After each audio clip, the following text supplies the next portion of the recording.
All this weekend, we are taking a look back at a case in review. The charges against Bryan Kohberger and the murder of the 4 Idaho college students. Taking a listen to some of the most compelling conversations and discussions that we've had thus far. Let's listen to another one. This is an examination of the hidden human condition. This is the Hidden Killers podcast with Tony Brueski. Retired FBI Special Agent Bobby Chacon is with us today.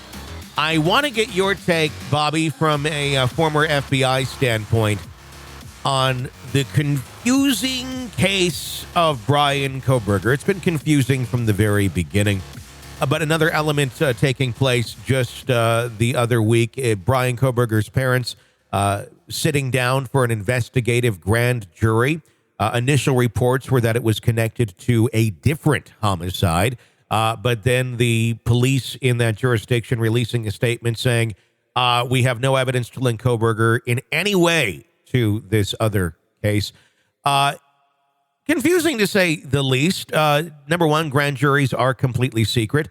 So the fact that the police department came out and said anything about the grand jury convening and Kohberger having anything to do with that case, a little bit bizarre. Does it have anything to do with that case? Does it even matter if they say it does or it doesn't? Not only that, they're not allowed to speak out. I mean, the grand jury, like you said, grand jury is secret. I mean, that's a law. Yeah. On the federal level, we called it 6E, but it's you're not allowed to talk about grand jury proceedings and stuff, and because for very good reasons. In fact, whenever I went into a grand jury and I showed a document or something, that document became secret, and we had a separate safe in our squad area. When I got back to my office, I had to take that out of my file and now lock that and stamp it as 6E material and lock it in a lock safe. And no one was allowed to look at that again, except the people that were kind of blessed into that grand jury. And each grand jury is different. Mm-hmm. Every time one expires, a new one gets sworn in. You have to be read into that grand jury investigation. And so, there were only a certain amount of people. There was a list on that safe of people that could access it. So it's very secret. But in Pennsylvania, if we know that Kohberger was arrested in Pennsylvania, we know that he was taking some steps, right? What we call forensic countermeasures, wearing gloves when he put the trash out, putting the trash out in front of his neighbor's house instead of his house, things like that, cleaning his car. If the parents now were involved in any of that activity, that's a crime in the state of Pennsylvania. Mm-hmm. So you could see the fact that if the parents were, or, if they want to charge even Bryan himself for some of that activity in Pennsylvania, or if they think the parents may have been helping him, then you'd have crimes in the state of Pennsylvania, which need to be investigated by a grand jury in Pennsylvania and by investigators in Pennsylvania. And so grand jury investigations are not any different than any other investigation. I mean, you charge somebody with either an information, a complaint, or an indictment. An indictment comes from a grand jury, and information or a complaint can be done just by the investigators. They all carried with them different weights. Grand jury indictments are the heaviest because you've actually presented evidence to a grand jury, which is usually about 23 people, citizens who've now said, yeah, there's enough evidence to think that a trial should go forward. The standards are a little different, right? It's a preponderance of the evidence and not beyond a reasonable doubt to get an indictment. But the most investigations do go to a grand jury and then result in either no true bill, which is no indictment, or an indictment, which then the person has to go to trial. So here, if they think crimes, the only reason to impanel a grand jury in Pennsylvania is if you think a crime took place in Pennsylvania. Sure. And so that's the obvious thing. Now, who committed the crime, whether they're looking at Bryan or his parents or somebody else, who I don't know. It's conjecture to say. The accused does have a right to appear before a grand jury in most jurisdictions, but you don't get a lawyer. There's no judge. There's no lawyers. There's no cross-examination. It's only the prosecutor's show inside a grand jury. It's the prosecutor and a witness, and that's it. There's no judge. There's no defense counsel. There's nobody representing that person. You are allowed to step outside and consult a lawyer and then go back in, but that lawyer is not to be allowed to be inside with you, and there's no cross-examination. So grand juries are, pretty much one-sided for the prosecution. The old saying was, a good prosecutor can indict a ham sandwich, because it's pretty much a one-way street, and the prosecutor has all the advantages in a grand jury. So, but they often go to a grand jury because it's better to come out with an indictment saying that, 23 citizens, not investigators, not law enforcement, not prosecutors, 23 citizens have decided there's a preponderance of the evidence that this person has committed a crime and should go to trial on it. So that's the only thing I could say about that, is that the authorities there must believe that a crime was committed in Pennsylvania, and that, I don't know who they think did it, who the subject of that crime is, but that's what they're investigating. Well, and the big question is, what crime are we talking about here? Because could this involve the Dana Smithers disappearance? The SARPD coming out tweeting saying no evidence that Dana Smithers' disappearance is in any way tied to Idaho murder suspect Bryan Kohberger. Does that mean anything? Or could the grand jury hearing have been, in fact, about that? That's a tough one. I mean, look, whenever anybody or an agency makes a pronouncement like that, you think they've kind of gone out on a limb. Yeah.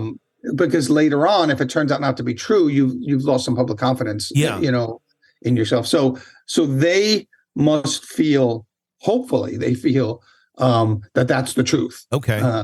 Whether it is or not, I don't know. But hopefully, they will be able to say, even if it turns out not to be true, they could say, well, that's what we believed at the time we made that statement. Yeah. Now, why they would make that statement if they're the jurisdiction where the disappearance took place, you would think that they would be the people with the most knowledge of that. And so if there's a grand jury, happening about that, they would know about that. Now, they wouldn't be able to speak out about what's happening in the grand jury.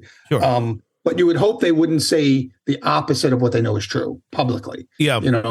At that point, you just keep quiet about it and not make that kind of statement. I mean, we had that at the beginning of the Kohberger case, saying that we have no leads, no evidence, when in fact they had plenty. And I get it. Right. You don't want to disclose that. They were doing their job. They were doing the right thing. But it also shows that they're able to say almost anything they need to the public to keep them in the path that they want while they do their investigation. Totally understandable to most people.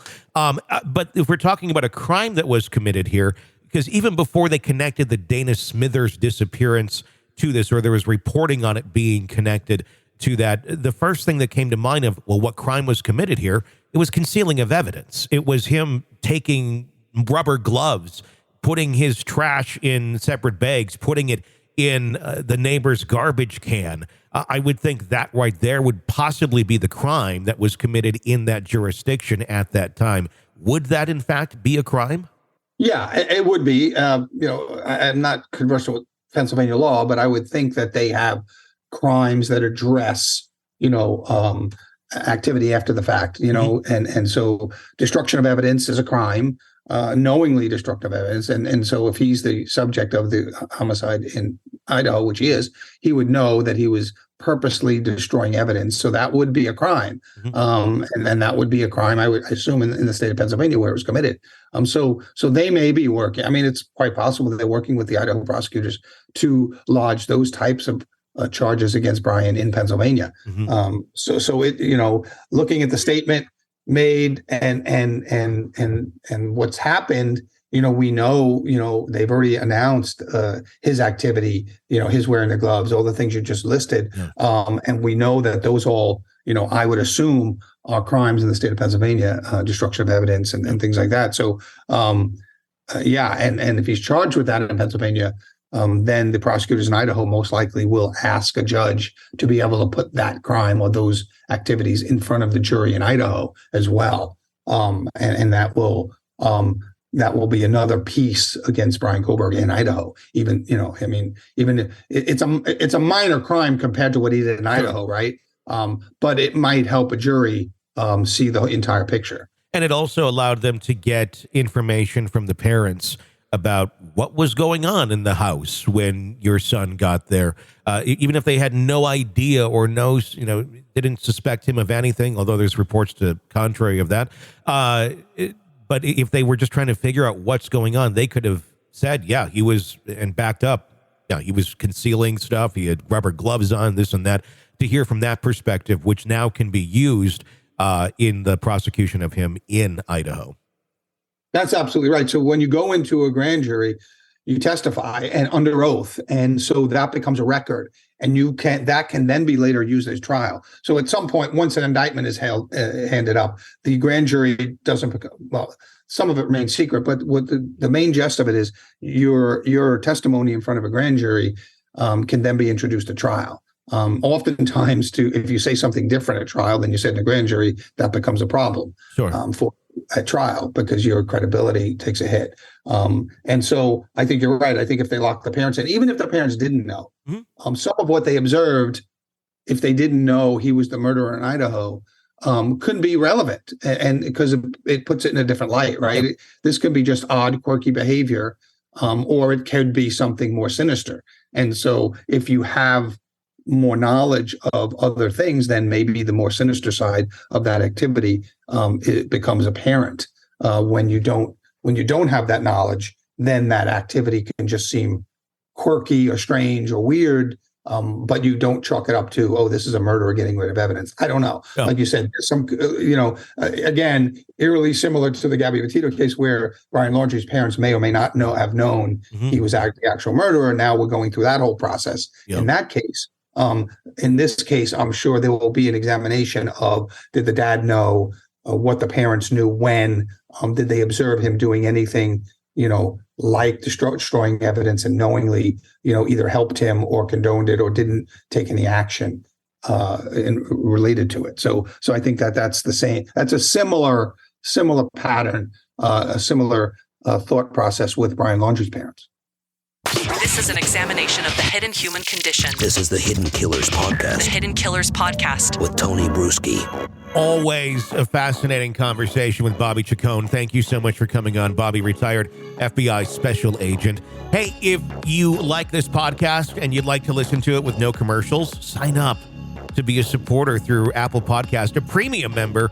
You get access to all of our podcasts, all of them, not just this one, but all of them in the True Crime Today family, and you get access to them all commercial free.